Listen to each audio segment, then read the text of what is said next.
Ternyata kebusukan ini bisa terjadi gara-gara hal ini. Sudahlah, kita tahu putusan 90 itu ya. Kalau kemudian kita pakai hulunya saja bahwa yang namanya putusan MK itu final and binding dan wajib dilaksanakan, kan itu ujungnya. Tetapi pangkalnya kita tahu itu konspirasi. Pada tanggal 19 September, rapat permusyawaratan hakim itu menolak semua permohonan yang terkait di bawah 40 tahun bisa nyalon. Itu tanggal 19 September. Tiba-tiba tanggal 21 September datang Paman Usman. Dia pengaruhi beberapa hakim, maka posisinya 54 jadinya. Yang tadinya posisinya tidak 54. Jadi posisinya tadinya 71 atau 62. Karena Guntur Hamzah dari awal mengatakan kabul, kabul, kabul, dan kabul.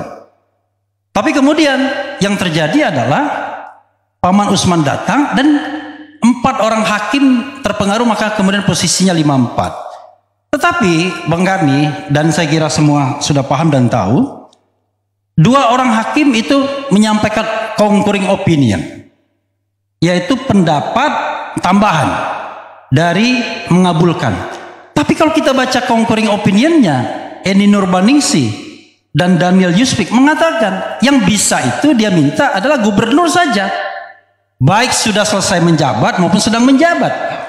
Maka kemudian kalau kita tidak terburu-buru, kalau kemudian tidak dipaksa terburu-buru putusan itu, sesungguhnya belum selesai putusannya, harus dikompromikan lagi. Dan paling tidak kalau kita pakai konstruksi concurring opinion tersebut, berarti yang disepakati adalah kalau berpengalaman menjadi gubernur dan atau sedang menjabat gubernur. Kan itu yang disepakati 5 orang sesungguhnya.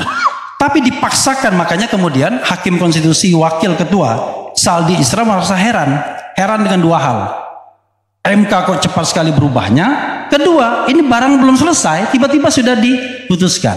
Nah, dari sana ya kawan-kawan semua, kita tahu akhirnya bahwa negara, atau tadi Bang Yusril nggak mau bilang negara, karena negara itu ada pemerintah, ada warga negara, dan ada wilayah. Tapi penguasa itu akhirnya cawe-cawe dalam pemenangan proses berpemilu ini, karena Gibran ada di sana.